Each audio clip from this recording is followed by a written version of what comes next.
Welcome back to East Texas Live on KETK. Well, joining us now is Dr. Kumar from Trinity Mother Frances, and today he's going to tell us all about a groundbreaking new surgery called the SYNERGY Stent. I guess it's not a surgery, but no. Kind of explain, go into what it means. Sure, so a little background. So when people have blockages in the heart, they can present with heart attacks or chest pains, and what I do as a cardiologist, I go in their wrist or their leg, and I take a catheter up to the heart and take pictures of the arteries. If they have blockages, we put stents, metal stents in to open up the blockages. And we've been doing this for years and years.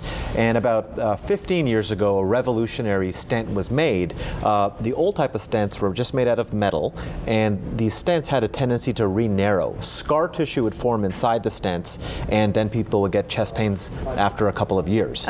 So about 10 years ago, a new type of stent with a certain drug on it, it's a certain chemical, a chemical would prevent that re-narrowing. But the problem is that the glue that makes that chemical stick to the stent is called a polymer. That polymer stays on the stent after the drug is gone. What we found is that that polymer can be dangerous for patients and can cause inflammation and can even cause clotting and heart attacks later in life. So that glue was kind of getting in the system and causing issues? Well, sort of sticking to the stent, causing problems. So a new stent called the SYNERGY Stent that's made from Boston Scientific just came out, and we're the first center in East Texas to start implementing the strategy. So basically it's a new stent with the drug, but that glue, that polymer, dissolves in 4 months.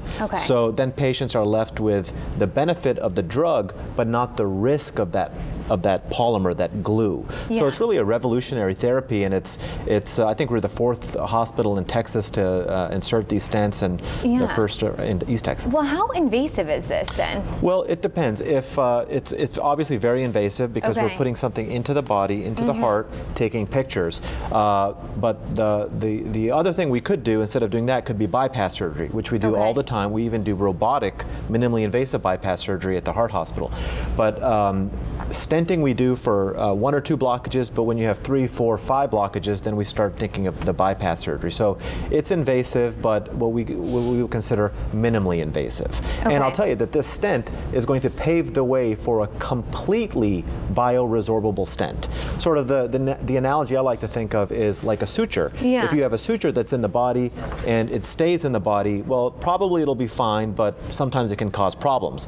Well, the stents of the future are going to be completely dissolvable. So you put it in, fix the blockage, and after 3 to 6 months, the stent just dissolves and you're left with the artery with nothing in it. Because I was going to say before, how long, I mean, were the stents in there for a lifetime? Was it something you, and so now this is biodegradable basically, or bioabsorbable? So this is bioabsorbable. The polymer is, the metal stent still stays. Now, the totally biodegradable stents, they are out in Europe right now. They have not yet been approved for use in the U.S. We were part of the trials in the U.S., inserting them at the heart hospital to get it approved, and I think in the next year the totally absorbable stent will become available. But this is a huge leap forward in the technology. Very neat. So we're excited. Thank you so much. Sure. Appreciate it. Well, up next we'll